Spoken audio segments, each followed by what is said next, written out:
Are you preparing for a safety officer interview and need some guidance?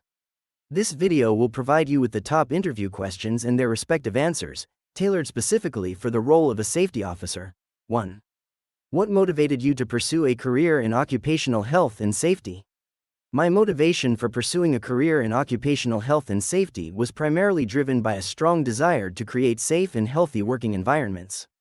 I was always intrigued by the measures that could be implemented to minimize risks and hazards in the workplace.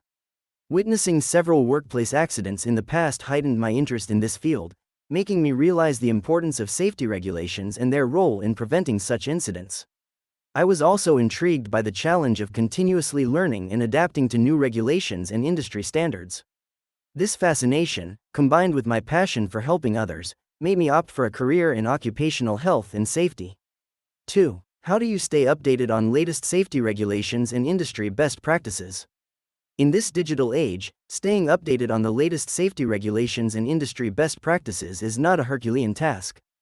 I make use of various resources, such as online databases, webinars, relevant safety websites, and professional networks on platforms like LinkedIn. Additionally, I am a member of professional bodies like the National Safety Council, which provides regular updates and training on the latest developments in the field.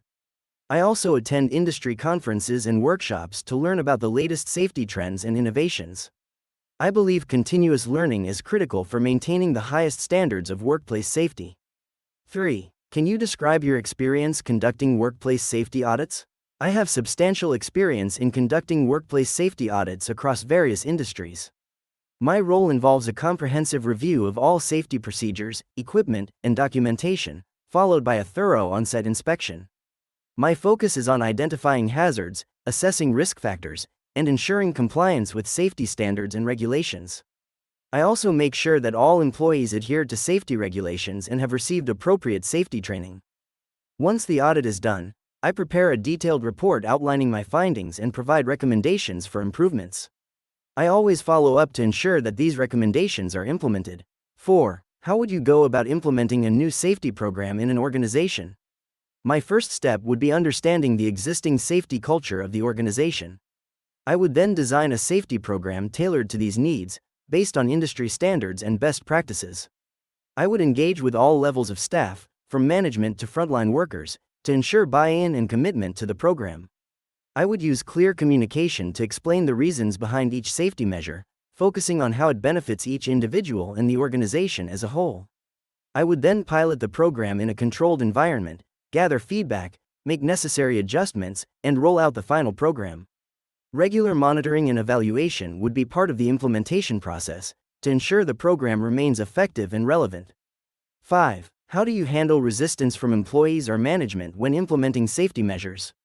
Implementing safety measures can sometimes meet resistance. When faced with such a situation, I ensure I communicate effectively with the resisting party. I explain the importance of the measures, how it is beneficial for their health and the organization's productivity. I use data and examples to support my points. If the resistance is from employees, I listen to their concerns and take them into consideration when making safety regulations. If it's from management, I highlight the legal implications of not complying with safety regulations. I believe in creating a culture of safety which is often achieved through understanding and cooperation. 6. How do you balance safety requirements with operational efficiency and productivity? It's important to strike the right balance between safety and productivity in any organization. I achieve this by integrating safety measures into the operational processes rather than treating them as separate entities. This involves educating employees about the importance of safety and how it contributes to overall productivity. I also utilize technology and automation wherever possible to streamline safety procedures. Regular audits and inspections help me to assess the effectiveness of safety measures and identify areas for improvement. It's a continuous process of reassessment and adjustment to keep both safety and efficiency at optimal levels. It's also vital to create an open dialogue about safety concerns and improvements. If workers feel comfortable coming forward with suggestions or problems, it can lead to a safer and more efficient workplace. By fostering a culture that values safety as much as productivity, organizations can truly thrive. 7. What do you consider to be the biggest challenges facing safety professionals today, and how would you address them?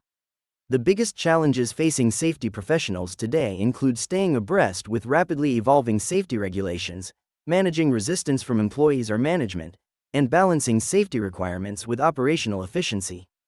To address these, I would use a multifaceted approach. First, I would remain actively engaged in continuous learning, attending seminars, webinars, and training sessions to keep up to date with the latest in safety regulations. Second, I would foster a culture of safety, emphasizing its importance and benefits to all stakeholders in the organization. This would entail consistent communication, education, and leadership by example. Lastly, I'd ensure the integration of safety measures in daily operations, making them part of the workflow rather than an additional task. In this way, safety becomes synonymous with efficiency and productivity. 8. What steps would you take to investigate a workplace accident or near-miss incident? Firstly, I'd secure the incident scene to preserve evidence, ensuring it remains untouched. I would then gather information by interviewing the individuals involved or witnesses, making sure to create a relaxed atmosphere for them to comfortably share their experiences. Documenting the accident scene using photographs or sketches would come next, after which I would analyze the collected information, identifying the root causes. Lastly, I would develop an action plan to prevent similar occurrences in future, ensuring the implementation of corrective actions, and communicate the findings and preventative measures to all stakeholders. 9. How do you prioritize safety issues when multiple concerns are present? Balancing and prioritizing safety issues when multiple concerns arise can be challenging. My approach is primarily based on risk assessment. I first identify the hazards, then evaluate the potential harm or damage they could cause. This helps in determining their severity. Then, I assess the probability of their occurrence. Issues that have high severity and high probability are given the topmost priority. In addition, I also consider the legal requirements and compliance standards associated with each issue. It's important to communicate these priorities to the team and ensure everyone understands why certain issues are addressed before others. This helps in maintaining transparency and trust within the team. By consistently applying this approach, I ensure that the most critical safety issues are addressed promptly, reducing the potential harm to employees and the organization.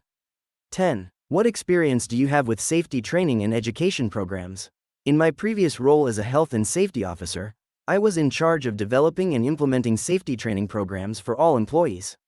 This involved creating comprehensive training materials, organizing training sessions, and tracking employee participation and progress. I have worked extensively with both online and offline training platforms and am experienced in tailoring programs to suit various learning styles and job roles. I also believe in continuous education, so I often incorporate updates on safety standards and regulations into these programs to ensure personnel stay informed. I am adept at making these sessions engaging and interactive, which has proven effective in maintaining staff interest and participation.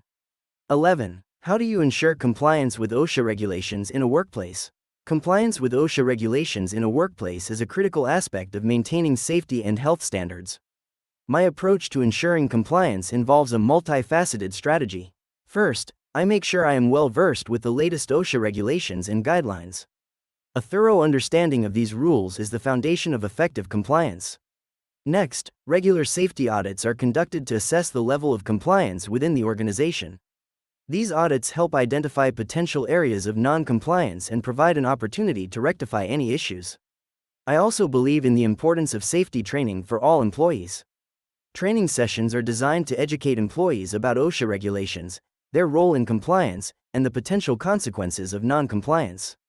Communication plays a key role as well. I ensure that all safety guidelines and updates are communicated to all employees effectively. Lastly, fostering a culture of safety within the organization is vital.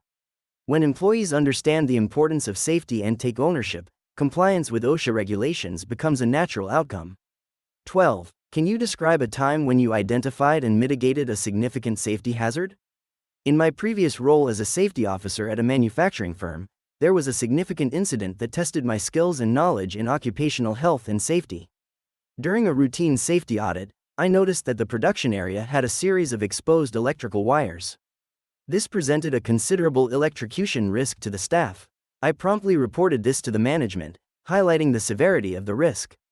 I recommended an immediate shutdown of the production area for the necessary repairs. I also suggested a thorough electrical safety inspection of the entire facility. The management agreed, and we were able to rectify the issue promptly, preventing any potential accidents. This incident reinforced the importance of regular safety audits as they enable the early detection of hazards, preventing injuries and promoting a safe working environment.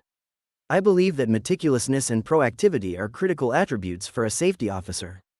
13. What metrics do you use to measure the effectiveness of safety initiatives? The effectiveness of safety initiatives can be gauged through different metrics, depending on the nature of the initiative. Some common metrics include accident frequency rates, near-miss incidents, safety inspection results, and employee safety feedback. In addition, compliance levels with safety regulations can be a strong indicator of success.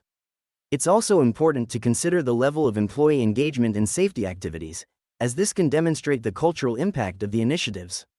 In my previous role, I also used metrics such as days lost due to injury and incident severity rate to provide a more comprehensive view of safety performance. I believe in the importance of using a mix of leading and lagging indicators to accurately measure the effectiveness of any safety initiative. 14. How do you approach creating and updating safety policies and procedures? When creating and updating safety policies, my approach is generally guided by the safety standards and regulations applicable to the specific industry or organization. I start by reviewing the existing policies, if any, simultaneously identifying gaps and areas for improvement. A risk assessment is conducted to understand the potential hazards that need to be addressed in the policies. I believe in engaging the stakeholders, including management and employees, in the process to ensure their buy-in and compliance. This can be done through consultations, meetings, and feedback sessions. The policies are then documented, communicated across the organization, and training provided if necessary. The updating process is similar, but with an added focus on the changes in safety regulations, organizational operations, or after an incident review. Regular policy review is essential to ensure its relevance and effectiveness in maintaining a safe work environment. 15. What strategies do you employ to effectively communicate safety information across all levels of an organization? In order to communicate safety information effectively across an organization, I employ a variety of strategies. I utilize digital communication tools such as emails and newsletters to disseminate relevant safety updates. Regularly scheduled safety meetings are also essential as they provide an opportunity for direct communication and feedback. For employees who are not regularly in the office, I ensure that safety information is communicated via appropriate channels, such as mobile apps or on-site bulletin boards. I also believe that training is a vital component for effective communication. By providing comprehensive safety training, employees at all levels of the organization can understand and adhere to safety protocols. 16. How do you handle emergency response planning and preparedness? Emergencies are unforeseen events that can disrupt the normal operations of an organization, often resulting in harm or damage. Therefore, handling emergency response planning and prepared overallness is a critical aspect of my role as a safety professional. I start by conducting a thorough risk assessment to identify potential emergencies that could affect the organization. From this assessment, I develop a comprehensive emergency response plan that clearly outlines the procedures to follow in case of each identified emergency. This plan also includes details of the resources required for effective response, such as first aid kits, fire extinguishers, and evacuation routes. I then train all staff on how to implement these procedures, ensuring everyone knows their role in an emergency. Periodically, I conduct drills to test the effectiveness of the plan and make necessary adjustments. This proactive approach helps to minimize harm and damage in case of an emergency. 17. What experience do you have with personal protective equipment, PPE, selection and implementation? During my career, I've had multiple opportunities to select and implement PPE. My approach is always guided by job-specific risks and compliance with safety regulations. I start by conducting a thorough risk assessment to understand the potential hazards faced by employees. This enables me to identify the most appropriate PPE. The next step is the implementation process. I begin this by training the employees on the correct use and maintenance of the equipment. I believe that proper training is essential to ensure that PPE provides the intended protection. Regular checkups and evaluations are also part of the process to ensure the effectiveness of the equipment. In essence, my experience with PPE selection and implementation is comprehensive, from assessment to training and evaluation. 18. How do you stay organized when managing multiple safety projects simultaneously? As for managing multiple safety projects at once, I rely heavily on time management and planning. I start by mapping out each project, including deadlines, tasks, and the persons responsible. I use project management software, which helps to keep track of progress and to allocate resources efficiently. Regular communication with my team is key as it promotes transparency and allows any potential issues to be addressed promptly.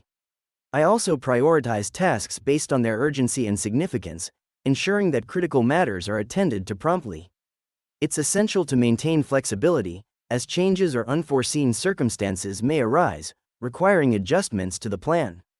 19. Can you describe your experience with safety management software or systems? My experience with safety management software and systems is extensive. I have used a variety of programs such as GenSuite, Industry Safe, and SafetySync. My responsibilities typically include data input, report generation, and trend analysis. These tools assist me in tracking safety metrics and identifying areas of potential risk. I also have experience in configuring these systems to suit the specific needs of the organization. This includes setting up custom alerts and workflows. In addition, I have trained other employees on how to utilize these systems effectively. I believe that the use of safety management software is crucial in maintaining a robust, proactive safety culture within an organization. 20. How do you approach conflict resolution when dealing with safety-related disagreements? Conflict resolution in safety-related disagreements is a delicate process. My approach is to firstly understand both sides of the argument. This requires active listening and an open mind. After understanding the points of contention, I aim to find common ground between the conflicting parties. It's crucial to emphasize that safety is paramount and not negotiable. Also, I ensure that all parties know that their concerns are valued and heard. I believe that clear communication, patience, and a firm commitment to safety are key in resolving such conflicts. By fostering a culture of respect and safety, disagreements can be handled in a constructive manner.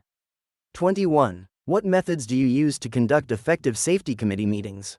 Creating effective safety committee meetings requires proper planning, clear communication, and a focus on engagement. I start by setting clear objectives for each meeting and sharing an agenda ahead of time. This gives attendees the chance to prepare and contribute to the discussion. During the meeting, I ensure that everyone has a chance to speak and that all voices are heard. I use visual aids such as PowerPoint presentations or handouts to make complex safety topics more understandable. After each meeting, I follow up with minutes and action items, ensuring accountability and progress. 22. How do you ensure contractors and temporary workers adhere to safety standards? Ensuring contractors and temporary workers adhere to safety standards largely depends on effective communication and training. As a safety officer, I would start by providing them with comprehensive safety orientation tailored to our workplace. This would include clear, simple instructions on safety procedures, use of personal protective equipment, PPE, emergency protocols, and hazard reporting. Regular safety meetings would also be held to reinforce these standards and address any emerging safety concerns. In addition, I would also conduct regular safety audits and provide immediate feedback, encouraging consistent adherence to safety practices. Finally, enforcing a policy of strict consequences for non-compliance with safety standards can also be an effective tool in ensuring adherence. Remember, the key is to remain calm and confident while providing concise and pertinent answers. If you found this video helpful, please hit the like button and subscribe to our channel for more valuable resources. We wish you all the best in your upcoming safety officer interview.